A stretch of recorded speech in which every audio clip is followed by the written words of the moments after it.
हाँ तो बच्चों रेडी है ना। चलिए आज एक नया टॉपिक जो कि होगा ये 4.2 का। ठीक है, 4.2 का एक नंबर है कि गुणनखंड विधि से निम्न द्विघात समीकरण के मूल ज्ञात करना है। तो आज हम लोग क्या सीखेंगे, मूल ज्ञात करने के लिए कोई अगर द्विघात समीकरण है तो हम उसका मूल कैसे निकालते हैं। ठीक है, इंग्लिश में उसे रूट कहते हैं, तो उसका मूल निकालना सीखेंगे दोस्तों। बेसिकली इसमें क्या रहेगा ना, जब जीरो लगा हुआ रहता है तो उसको हम लोग बोलते हैं द्विघात समीकरण, क्योंकि पावर तो इसका 2 है लेकिन लास्ट में देखिए जीरो है ना। अगर ये जीरो नहीं रहता तो उसको बोलते हैं द्विघात बहुपद। तो चलिए इसका हम लोग निकालते हैं। आज क्या निकालेंगे, तो इसका मूल निकालेंगे दोस्तों। मूल कैसे निकालते हैं, तो कुछ नहीं, इसमें से आप क्या करेंगे, इसमें गुणनखंड कर देना है। जैसे ये दिया है ना x² - 3x और -10 = 0, मतलब ये दोनों को क्या करेंगे दोस्तों, गुना करेंगे। 10 और x² को गुना करेंगे तो 10x² हो जाएगा। अब इसको ऐसे तोड़ना है कि जोड़ेंगे या घटाएंगे तो ये बीच वाला आना चाहिए। ठीक है, 3x आना चाहिए। तो आप क्या करेंगे, 10 का लघुत्तम कर लीजिएगा, सिंपल 2 पंचे 10, ये हो गया। आप बताइए 5 में 2 घटाएंगे तो बचेगा कि नहीं, 3। तो यहाँ से हो गया, तो यहाँ पर हम लिख सकते हैं 5x और यहाँ पर 2x। देखिए 5 को 2 से गुना करेंगे 10x और ये x और x मिलके x² हुआ। अब इसमें देखिए 3x का आगे माइनस है ना, तो यहाँ पर माइनस हो जाएगा और यहाँ क्या हो जाएगा, प्लस। तब यानी x² माइनस हो जाएगा यहाँ पर 5x और यहाँ प्लस हो जाएगा दोस्तों 2x - 10 = क्या बचेगा, 0। जब हम यहाँ पर x को कॉमन लेंगे तो यहाँ पर क्या बच जाएगा, एगो x बचेगा और यहाँ x को ले रहे हैं तो इसके जगह में क्या बचेगा, -5। अब देखिए, अब यहाँ पर ये दोनों में ये कॉमन आ गया। अब ये दोनों में देखिए क्या ऐसा चीज लेंगे, कॉमन जो दोनों में आना चाहिए, वो कॉमन कहते हैं कि दोनों में आना चाहिए दोस्तों। तो प्लस देखिए, अगर हम 2 लेंगे तो 2 का पारे में 10 भी मिलता और यहाँ 2 भी मिलेगा, लेकिन x लेंगे तो इसमें तो x नहीं है, तो इसमें क्या लेंगे, हम यहाँ से 2 ले लेंगे तो ये x माइनस बचेगा 5 और बराबर हो जाएगा 0। अब देखिए ये और ये दोनों मिल रहा है ना, तो एगो लिखेंगे x - 5 और एक बार लिखेंगे ये वाला और ये वाला, मतलब x और इसका आगे +2 है तो ये 2 लिखेंगे, बराबर क्या दोस्तों, 0। जब इस तरह का 0 है इसका मतलब हम कह सकते हैं कि ये बराबर भी 0 है और ये बराबर भी 0 है। ठीक है, तो हम लिखेंगे x - 5 बराबर 0 और एक बार लिखेंगे x + 2 बराबर 0। तो देखिए x बराबर 5 को उधर लेके चल जाएंगे प्लस, और ये x = 2 को बराबर को उस पार ले चलेंगे 2। तो दोस्तों यही हो गया मूल।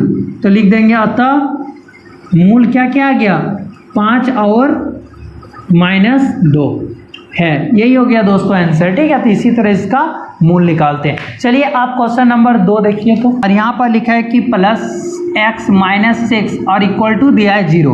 अब इसे सॉल्व करेंगे दोस्तों। तो देखिए इसमें भी यही चीज़ करना है। ठीक है, कि ये वाला और ये वाला गुना करेंगे, मतलब ये शुरू वाला और ये लास्ट वाला, ये दोनों को क्या करते हैं, गुना करते हैं। तो 6 दूगुना 12, ये 12 क्या हो जाएगा, x²। अब 12x² को दोस्तों ऐसे तोड़ना है कि जोड़ेंगे या घटाएंगे तो ये बीच वाला आना चाहिए। ठीक है, ये x आना चाहिए, x मतलब 1 आना चाहिए। तो देखिए 12 का आप लघुत्तम करेंगे, 2 × 6 = 12, 2 × 3 = 6। अब देखिए अगर हम ये 2 दूगुना 4 करते हैं और ये 3, तो 4 में 3 घटाएंगे कितना बचेगा, 1। तो उसमें x लगा हुआ है तो हम इसमें क्या लगाएंगे, x, और यहाँ भी लगाएंगे x। अब बताइए 4 में 3 घटाएंगे तो x बचेगा कि नहीं। तो अब यहाँ पर लिखेंगे 2x² और ये देखिए प्लस है, इसमें x में प्लस है, इसका आगे प्लस हो जाएगा तो +4x और माइनस हो जाएगा ये 3x और -6 = क्या बचेगा, 0। अब देखिए ये दोनों में हम क्या चीज़ कॉमन लेंगे कि दोनों में आना चाहिए। तो देखिए 2 अगर लेंगे तो 4 है तो 2 आ जाएगा, तो यहाँ पर 2 और इसमें देखिए x है ना, तो x को ले लेंगे तो यहाँ क्या बचेगा दोस्तों, 2x को ले लिए तो यहाँ x बचेगा। अब 2x को लिए तो 4 कितना बार में आता है, 2 बार में, तो 2 दूगुना 4, ये हो गया। अब यहाँ पर देखिए 3x और -6, तो इसमें क्या कॉमन आएगा, दोनों में मिलना चाहिए। तो देखिए इसमें भी 3 है और 3 का पारा में 6 आता है, तो ये दोनों में क्या आ जाएगा, 3 कॉमन आ जाएगा, तो यहाँ बचेगा x। अब ये चिन्ह को भी गुना करना है, ये माइनस है ना, तो ये माइनस और ये प्लस, तो माइनस ही होगा या माइनस, और यहाँ क्या लगाएंगे कि माइनस आना चाहिए, तो प्लस लगाएंगे तो प्लस हो जाएगा 2। अब बराबर हो जाएगा दोस्तों 0। अब देखिए ये और ये दोनों मिलना चाहिए, यहाँ x+2 और यहाँ भी x+2। अगर नहीं मिलता है इसका मतलब आप गलत बना रहे हैं। तो ये x+2 आ जाएगा एगो, और एगो ये वाला और ये लिखना है, मतलब 2x - 3 इक्वल टू क्या बचेगा 0। अब एक बार x+2 बराबर 0 और एक बार 2x - 3 बराबर क्या लिखेंगे 0। तो लिखेंगे x+2 बराबर 0 और एक बार लिखेंगे 2x - 3 बराबर 0। तो देखिए x बराबर 2 को उस पार लेके चल जाएंगे, क्या बचेगा -2। और इसमें देखिए दोस्तों 2x बराबर 3 को उधर ले जाएंगे प्लस होगा। जब x को लिखेंगे तो 3 बटे क्या हो जाएगा 2। यही 2 मूल निकल गया दोस्तों, एक -2 और एक बार 3/2। अब इसमें यही लिख देना है कि अतः मूल -2 और 3/2 है। तो ये द्विघात समीकरण जो दिया गया है इसमें इसका मूल क्या क्या आया -2 और 3/2 आया। ठीक है, अब इसका देखिए 3 नंबर क्वेश्चन। 3 में क्या कह रहा है कि √2x² है और फिर प्लस यहाँ पर है 7x और फिर प्लस 5√2 5√2 इक्वल टू देखिए दोस्तों 0 दिया है। अब इसे आप कैसे सॉल्व करेंगे, तो देखिए ये वाला और ये वाला दोनों को, इसका फर्स्ट वाला शुरू वाला और इसका अंतिम वाला दोनों को गुना कर दीजिए ये वाला। तो देखिए √2x² और 5√2 गुना करेंगे, √2x² और गुना कर देंगे 5√2। तो बताइए ये √2 जो है ना, √2 और इधर √2 दोनों को गुना करेंगे तो क्या निकलेगा 2 निकलता है, क्योंकि ये ऐसे लिखेंगे ना दोस्तों 2 × 2, तो ये रूट से एगो निकलता है तो 2 निकल गया। अब इसके आगे देखिए 5 है ना, तो 5 से गुना यानी कितना हो जाएगा 10x²। अब 10x² को ऐसे तोड़ना है कि ये 7x आना चाहिए, तो आप कुछ नहीं, आप इसको लघुत्तम कर दीजिए सिंपल, 2 × 5 = 10। ये आया, आगे तो चलेगा नहीं, तो 5 में 2 घटाएंगे कितना बचेगा 3, लेकिन यहाँ तो 3 नहीं है 7 है, तो 5 और 2 को जोड़ेंगे तो 7x। आप इसमें यही लिखेंगे, देखिए ये √2x² लिखेंगे अब प्लस कितना दोस्तों 2x और प्लस हो जाएगा 5x और इधर प्लस 5√2 बराबर लिखेंगे 0। अब ये दोनों में देखिए क्या कॉमन आ रहा है, यहाँ √2 है ना, तो √2 2 बार गुना करेंगे तो 2 आएगा, तो इसलिए यहाँ से √2 ले लेंगे और इसमें x है, इसमें x² तो x कॉमन ले लेंगे। तो यहाँ पर क्या बचेगा, √2 तो ले लिए तो एगो x बचा। अब प्लस यहाँ पर देखिए 2 है ना और यहाँ √2 लिए हैं, तो यहाँ देखिए √2 और √2 गुना करते हैं तब जाके क्या बनता है 2 बनता है, तो इसका मतलब एगो √2 हम यहाँ लिख सकते हैं। तो यहाँ √2 लिखेंगे और यहाँ पर प्लस देखिए। अब ये दोनों में क्या कॉमन आएगा दोस्तों, 5 दिख रहा है दोनों में, तो इसमें दोनों में ये 5 कॉमन आ जाएगा। यहाँ बचेगा x और यहाँ क्या बचेगा 5 को ले लिए तो √2 बचेगा ना, अब बराबर हो जाएगा इसमें 0। अब देखिए ये और ये दोनों मिल रहा है, तो एक बार लिखेंगे x + √2 और एक बार लिखेंगे ये वाला और ये वाला, मतलब √2x और प्लस लिखेंगे 5, अब बराबर लिखेंगे दोस्तों 0। अब ये दोनों को गुना करेंगे तो 0 आ रहा है, इसका मतलब कि एक बार हम लिख सकते हैं x + √2 बराबर एक बार 0 है और एक बार है √2x + 5 बराबर 0, ये है। तो हम x बराबर ये √2 को उस पार लेके चल जाएंगे तो क्या हो जाएगा दोस्तों -√2। अब ये √2x है, अब ये देखिए इस पार में जो है ना +5 है, जब उस पार लेके चल जाएंगे तो क्या हो जाएगा -5। जब x को लिखेंगे तो √2 इसके नीचे आएगा 5/√2। अगर आप इसे √2 को बदलना चाहते हैं तो अब यहाँ √2 से गुना कर दीजिए ऊपर भी और नीचे भी गुना कर दीजिए, कितना बच जाएगा 5√2 बाय बच जाएगा 2। आप इसे ऐसे भी लिख सकते हैं। अब यहाँ लिख दीजिए अतः मूल √2 और कितना आ गया दोस्तों, और -5√2/2, ये है। आप ऐसे भी लिख सकते हैं, या तो आप इसको यहाँ पर भी इतने में भी छोड़ सकते हैं, -5/√2 ऐसे भी लिख सकते हैं। ठीक है, अगर समझ गए तो आप देखिए तो इसका अगला वाला क्वेश्चन नंबर 4 देखिए। अब 4 में क्या कह रहा है, 4 में दिया है 2x² - x अब +1/8 अब इक्वल टू दिया 0। अब इसे आप कैसे सॉल्व करेंगे? तो देखिए ये जब देख रहे हैं ना यहाँ 1/8 है, तो इसको अगर हम तोड़ेंगे तो दिक्कत है, लेकिन इसमें क्या करेंगे आप फैक्टराइजेशन इसका कर सकते हो, क्योंकि ये बट्टे में है। बट्टे में अगर हम इसको डायरेक्ट गुना करेंगे ना तो 2/4 ऐसे कटेगा, फिर उसको लेना पड़ेगा, इसलिए दिक्कत है। तो इससे सबसे आसान क्या है कि आप ये लघुत्तम कर लीजिए, सबका क्या कर लेंगे, इसमें लघुत्तम ले लेंगे। तो देखिए यहाँ एक मान के अगर हम लघुत्तम ले लेंगे, इसका एलसीएम कर देंगे 2x² माइनस x और प्लस 1/8 इक्वल टू दिया 0। तो यहाँ भी 1, यहाँ भी 1 हो जाएगा। अब देखिए 8 1 का लघुत्तम कितना हो जाएगा, 8 ही होगा। तो फिर यहाँ 1 से भाग देंगे 8 को, 8 बार में चलेगा तो 8 दूना 16x² रह जाएगा। फिर 1 से भाग देंगे 8 को, 8 आएगा, तो 8 1 8x और प्लस 1 इक्वल टू क्या बचेगा, 0। अब देखिए क्रॉस मल्टीप्लिकेशन करेंगे, इसके साथ ये इसके साथ गुना हो जाएगा, तो 16x² माइनस 8x और प्लस 1 इक्वल टू क्या बचेगा, ये 0। आप तो कर सकते हैं कि ये वाला और ये वाला गुना कर दीजिए, 16x² और 1 को गुना करेंगे तो ये 16x² आएगा। इसको ऐसे तोड़ना है कि बीच वाला आना चाहिए दोस्तों, 8x आना चाहिए। तो देखिए 16 का आप लघुत्तम कर दीजिए, 2 8 16, 2 4 8, 2 दूना 4। तो देखिए ये 4 और ये 2 दूना 4, 4 4 कितना हो जाएगा, 8। तो यहाँ पर 16x² माइनस 4x और minus 4x plus 1 equal to हम 0 लिख सकते हैं, क्योंकि 4 4 16 और 4 कितना हो जाएगा, 8x। यहाँ माइनस है इसलिए दोनों में माइनस लगाए दिए।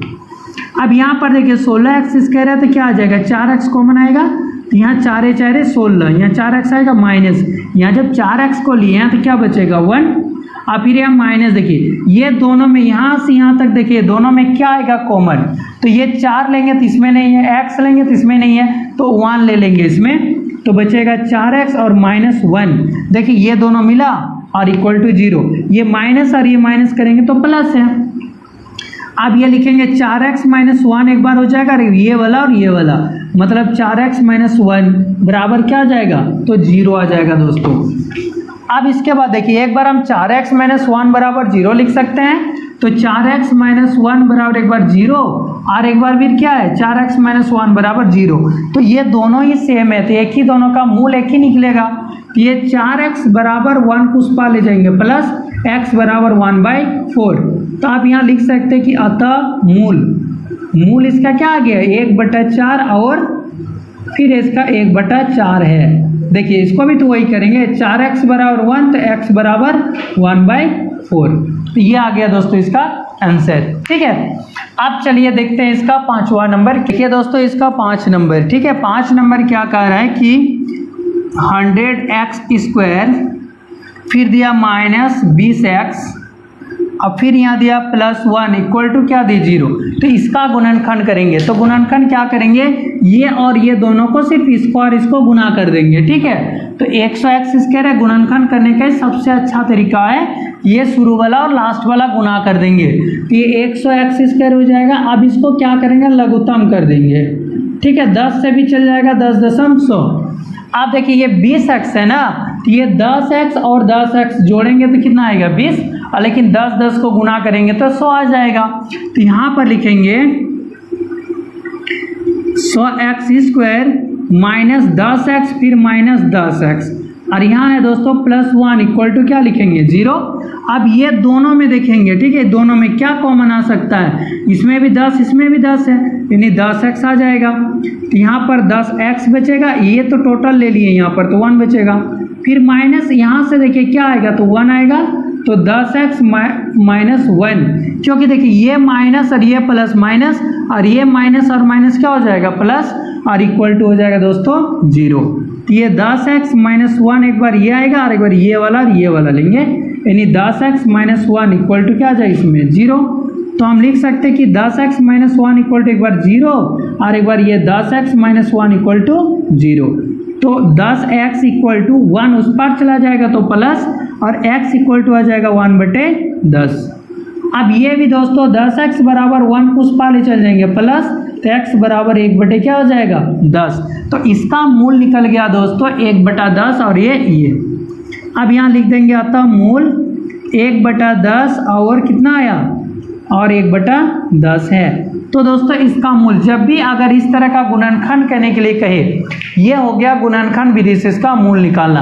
आप इसे चाहे तो डायरेक्ट भी निकाल सकते हैं, लेकिन डायरेक्ट यहाँ नहीं निकालना है, ठीक है। तो इसी तरह विधि से निकालना है, इसको कहते हैं गुणनखंड विधि।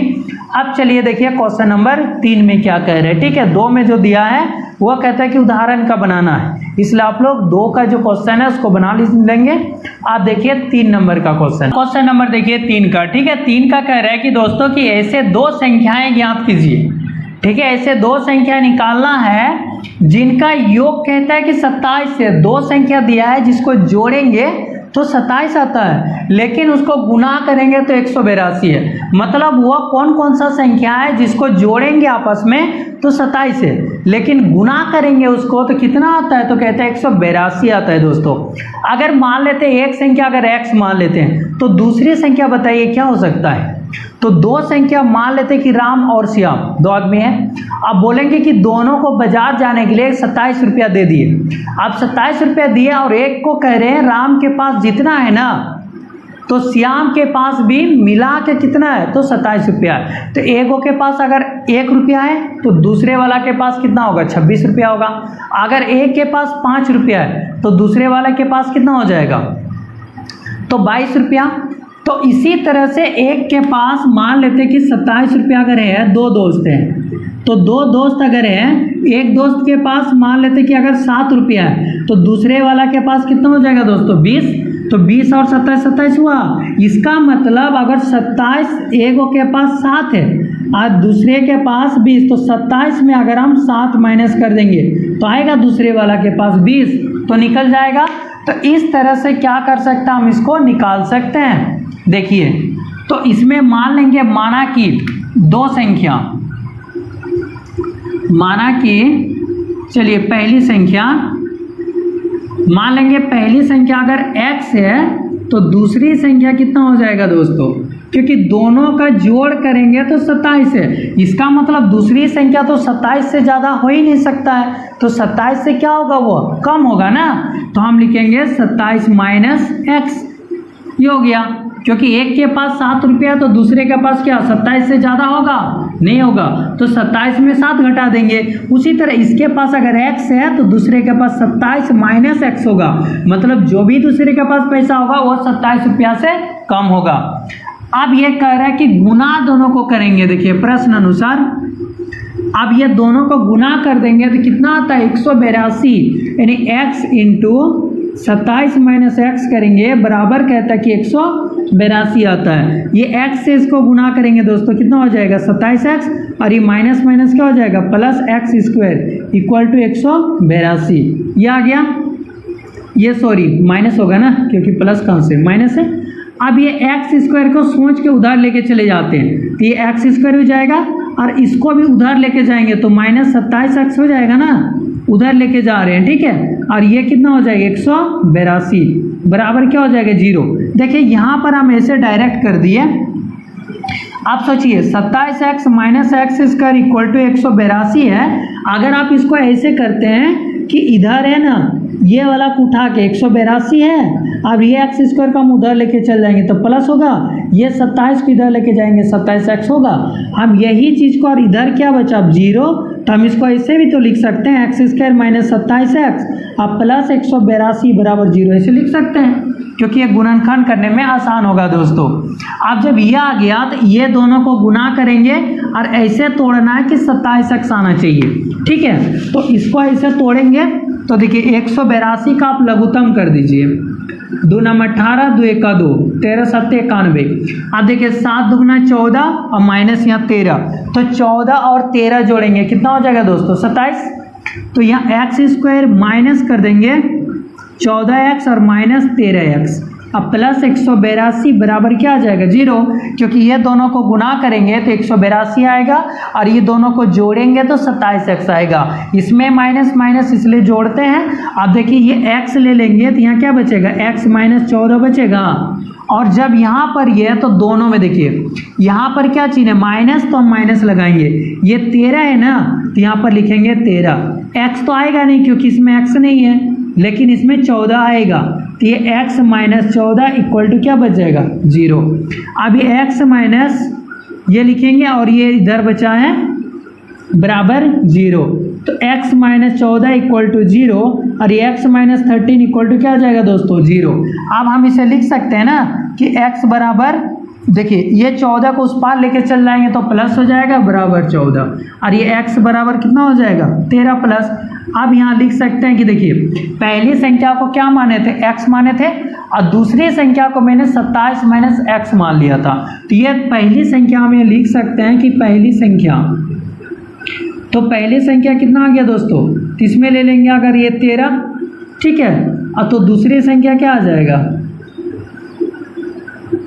तो दूसरी संख्या हो जाएगा 27 माइनस 13, एक को लेंगे तो ये बच जाएगा 14। अब यहीं से देख पा रहे हैं कि एक 14 होगा और एक 13 होगा, तो इस तरह का ये आंसर हो गया, ठीक है। देख लीजिए फिर कह रहा था कि ऐसी संख्या ज्ञात कीजिए जिनका योग 27 है और उसको गुना करेंगे तो 182 आता है। तो हम क्या जानते हैं, अगर एक के पास अगर 1 रुपया है तो दूसरे के पास कितना होगा 26 रुपया है, यानी दोनों के पास मिला के 27 है, तो 27 से तो ज़्यादा नहीं है, इसलिए एक के मान लिए x, तो दूसरे वाले के पास क्या होगा 27 माइनस x। अगर दोनों को गुना करेंगे तो 182 आता है और गुणनखंड कर दिए दोस्तों तो इसका आंसर निकल गया, जो कि 2 आंसर आया। तो ये आप लिख सकते हैं पहली संख्या 13 है तो दूसरी संख्या कितना हो जाएगा 14 है, ठीक है। चलिए आप इसके आगे वाला देखिए दोस्तों, क्वेश्चन नंबर 4, 2 क्रमागत धनात्मक पूर्णांक ज्ञात कीजिए, ठीक है। क्रमागत का मतलब ये होता है लगातार संख्या, ठीक है। लगातार मतलब जैसे एक आया, एक के बाद 2, 2 के बाद 3, 3 के बाद 4, तो इसको बोलते हैं लगातार संख्या। तो 2 क्रमागत धनात्मक पूर्णांक निकालना जिनका वर्गों का योग, जिन संख्याओं का वर्ग करके जोड़ेंगे ना तो वह 365 आता है। तो आखिर वह संख्या कितना है, वर्गों का योग मतलब मान लेते हैं एक संख्या 2 है और दूसरा वाला 3 है, तो दोनों का वर्ग करेंगे, 2 का स्क्वायर 3 का वर्ग करेंगे तो क्या आएगा 365। तो आखिर वह संख्या कितना है जो लगातार संख्या रहेगा लेकिन उसका वर्ग करके जोड़ देंगे तो कितना आना चाहिए 365 आना चाहिए। तो मान लेंगे दोस्तों इसमें से x है, क्या करेंगे मान लेंगे, माना कि 2 क्रमागत संख्या, 2 क्रमागत धनात्मक पूर्णांक लिखा है ना, वही लिखेंगे धनात्मक पूर्णांक x और क्या हो जाएगा x प्लस 1 है, मान लेते x और x प्लस 1 है। अब ये दोनों का वर्ग करेंगे तो देखिए ये इसका वर्ग कर दिए, अब इसका भी क्या करेंगे वर्ग करेंगे, तो दोनों का वर्ग करके क्या करेंगे जोड़ देंगे तो कितना आता है दोस्तों, तो कह रहा है कि 365 आता है। अब देखिए इसका x का स्क्वायर होगा, अब देखिए ये a प्लस बी का स्क्वायर है तो a प्लस बी का होल स्क्वायर का फॉर्मूला क्या होता है a square plus 2ab plus B square बराबर हो जाएगा 365। ये x² कितना हो जाएगा 2x² हुआ और 2 से गुना करेंगे इसको तो 2x और प्लस 1 इक्वल टू हो जाएगा दोस्तों 365। ये 2x² प्लस 2x, अब देखिए 365 को इधर लाएंगे उठा के तो माइनस हो जाएगा और बराबर क्या हो जाएगा 0। अब 2x² प्लस हो जाएगा 2x, अब देखिए 365 में माइनस करेंगे तो माइनस हो जाएगा 364 बराबर क्या हो जाएगा दोस्तों 0। अब बताइए ये दोनों को गुना करेंगे, देखिए गुना करने से बेटर आप सबसे पहले 2 इसमें से कॉमन ले लीजिए, ठीक है, छोटा हो जाएगा। 2 अगर ले लेंगे तो यहाँ x² बचेगा, या प्लस x बचेगा और माइनस ये कितना बचेगा 2 8 16 2 दूना 4 बराबर 0 बचा। अब ये जब इसके नीचे आ जाएगा तो क्या बना देगा 0, तो हम लिख सकते हैं x² प्लस x और माइनस 182 बराबर 0। अब ये दोनों को गुना करेंगे तो 182 आता है, लेकिन इसे ऐसे ही तोड़ना है कि जोड़ेंगे या घटाएंगे तो x आना चाहिए। तो 182 का देखिए 2 नंबर 18 2 1 2, 7 से काटेंगे 7 1 7 7 21। आप बताइए 7 दूना 14, 14 में 13 घटा देंगे क्या बचेगा 1। तो यहाँ पर हम लिख सकते हैं कि x² plus 14x minus 13x minus 182 बराबर लिख सकते हैं दोस्तों 0, क्योंकि 14 में 13 घटाएंगे x बचा और यहाँ पर x²। तो ये दोनों में कॉमन ले लेंगे, पहले क्या आएगा कॉमन देखिए, तो ये x² है तो x आ जाएगा, अब यहाँ पर बचेगा x और यहाँ पर हो जाएगा प्लस, अब यहाँ पर हो गया दोस्तों। अब ये बताइए, ये दोनों में चिन्ह यहाँ क्या है, माइनस है ना, तो यहाँ लेंगे माइनस, तो क्या आ जाएगा कॉमन 13, तो यहाँ बचेगा x। और ये देखिए ये माइनस और यहाँ माइनस देंगे तब ना आएगा यहाँ प्लस, लेकिन यहाँ पर प्लस देंगे तो क्या आ जाएगा यहाँ माइनस, और यहाँ बचेगा 14 बराबर हो जाएगा 0 है। अब देखिए ये दोनों मिल रहा है तो ये को लिखेंगे x प्लस 14 और लिखेंगे एक बार x माइनस 13 बराबर क्या हो जाएगा 0। एक बार लिखेंगे x प्लस 14 बराबर 0 और एक बार लिखेंगे x माइनस 13 बराबर 0। अब देखिए x बराबर 14 उधर लेके चल जाएंगे माइनस और x बराबर 13 प्लस। आप बताइए दोस्तों, कभी भी जो धनात्मक पूर्णांक जो गिनती होगा ऐसे करके तो क्या वो माइनस में हो सकता है, तो माइनस में नहीं होता। गिनती हम लोग गिनेंगे तो माइनस में नहीं ना गिनते हैं, शुरू कहाँ से करेंगे 1 2 3 ऐसे शुरू करते हैं। इसलिए जब भी अगर इस तरह का सवाल आए और उसमें माइनस आ रहा है तो माइनस वाला को नहीं लेना है, बल्कि किसे लेंगे, तो प्लस वाला को लेंगे। आप देखिए ये आ गया x का और ये आ गया x प्लस 1, तो हम लिख देंगे अतः दो क्रमागत धनात्मक पूर्णांक, पूर्णांक बोला तो धनात्मक पूर्णांक क्या आ जाएगा दोस्तों, एक आ जाएगा 13 और दूसरा क्या आ जाएगा, तो 13 में एक जोड़ देंगे नहीं 14 है। अब बताइए 13 का स्क्वायर करेंगे 14 का स्क्वायर करेंगे तो क्या आएगा 365। तो जांच में देखिए 13 का स्क्वायर करेंगे तो 13 का स्क्वायर कितना हो जाता है 169 और 14 का स्क्वायर करेंगे तो 196। आप देखिए 9 6 15 9 6 15 1 16 365 आया, इसका मतलब ये आंसर सही है। तो आप ऐसे भी चेक कर सकते हैं दोस्तों। चलिए तो यहाँ तक 4 नंबर का हो गया। अब इसका अगला नंबर देखिए दोस्तों 5 नंबर का क्वेश्चन देखते हैं। ठीक है, 5 में क्या कह रहे हैं, एक समकोण त्रिभुज की ऊंचाई, एक समकोण त्रिभुज की ऊंचाई जो है इसके आधार से 7 सेंटीमीटर कम है। किससे कम है, तो आधार से 7 सेंटीमीटर कम है। जितना आधार है, मान लेते हैं कि एक समकोण त्रिभुज इस तरह का है और ये आधार जितना है ना इससे ये 7 सेंटीमीटर कम है। अगर मान लेते आधार x होगा तो ये क्या हो जाएगा दोस्तों x माइनस 7, क्योंकि इससे ये 7 सेंटीमीटर कम है। अब आगे देखिए, यदि कर्ण कहता है 13 सेंटीमीटर का, और कर्ण मतलब ये वाला सबसे लंबा भुजा क्या होता है कर्ण, अगर कर्ण 13 सेंटीमीटर है तो अन्य 2 भुजाएं ज्ञात कीजिए। तो कह रहा है कि ये दोनों भुजा बताइए कितना कितना होगा। सिर्फ इसमें ये कहा कि ये जितना है तो इससे ये 7 सेंटीमीटर कम है, तो हम तो ये नहीं बता सकते ये कितना और ये कितना है, तो हमें क्या करना पड़ेगा, इससे पहले निकालना पड़ेगा। ठीक है, तो इसमें क्या करेंगे, मान लेंगे आधार को x मान लेंगे, सॉल्व मान लेंगे, माना कि आधार जो त्रिभुज की आधार है ना उसको मान लेते हैं कि x सेंटीमीटर है। ठीक है, तो ये वाला ऊंचाई है तो ऊंचाई क्या हो जाएगा x माइनस 7, और ऊंचाई को क्या बोलते हैं, लंब भी बोलते हैं ना, तो ये लंब हो गया x माइनस 7 सेंटीमीटर, ये हो गया। और वो क्या हो जाएगा दोस्तों कर्ण, तो कर्ण बराबर कितना दिया है, तो 13 सेंटीमीटर। आप देखिए हम लोग पाइथागोरस प्रमेय से जानते हैं कि एक कर्ण का स्क्वायर बराबर होता है क्या, लंब स्क्वायर प्लस आधार स्क्वायर। तो इसमें यही करेंगे, कर्ण का स्क्वायर बराबर होता है लंब स्क्वायर माइनस आधार स्क्वायर, ये हो जाएगा। आप देखिए कर्ण कितना दिया 13, तो 13 का स्क्वायर बराबर लंब, तो लंब कितना दिया x माइनस 7 का स्क्वायर माइनस आधार क्या दोस्तों x स्क्वायर दिया। आप देखिए 13 का स्क्वायर करेंगे 169 बराबर a माइनस b का होल स्क्वायर है, क्या हो जाएगा a square minus 2ab plus b square, अब माइनस हो जाएगा दोस्तों ये x स्क्वायर। ठीक है, आप देखिए 169 है ना बराबर, देखिए ये x स्क्वायर है और यहाँ देखिए x स्क्वायर है, तो ये दोनों क्या हो जाएगा, देखिए दोस्तों यहाँ गलत किए थे, सॉरी, प्लस होता है ना, ये x स्क्वायर 2x स्क्वायर हुआ, और देखिए 7 दुगना 14x, ये 14x हो गया प्लस 7 7 49। अब देखिए ये 2x स्क्वायर है माइनस 14x है और प्लस 49 है, इसको उस पार ले जाएंगे तो क्या हो जाएगा माइनस इक्वल टू क्या हो जाएगा 0। अब देखिए 2x स्क्वायर माइनस 14x, अब इससे इसको माइनस कर देंगे दोस्तों, 9 में 9 गया कितना बचेगा 0, अब ये 6 में 4 गया 2, यहाँ बच जाएगी 1, 120 बराबर क्या आ जाएगा 0। अब देखिए इससे क्या करना है, गुणनखंड कर देना है, तो इससे पहले आप 2 कॉमन ले लेंगे, ठीक है, तो बचेगा एक्स स्क्वायर माइनस 7x और माइनस 60 इक्वल टू बचेगा 0। अब ये बार लिखेंगे तो ये तो 2 के नीचे आ जाएगा, तो क्या बना देगा इसको 0 बना देगा। तो हम यहाँ लिख सकते हैं कि एक्स स्क्वायर माइनस 7x अब माइनस 60 इक्वल टू क्या बचेगा 0। अब इसे क्या करेंगे, ये दोनों को गुना करते हैं तो 60 आएगा। अब 60 का बताइए लघुत्तम करेंगे तो कितना आएगा, 2 15 30 और 3 5 15। अब यहाँ तो देखिए ये 3 दूना 6, 6 दूना 12, अब 12 पंचे कितना हो जाता है 60। तो हम यहाँ लिख सकते हैं x square minus 12x minus 5x अब माइनस 60 बराबर क्या लिखेंगे 0।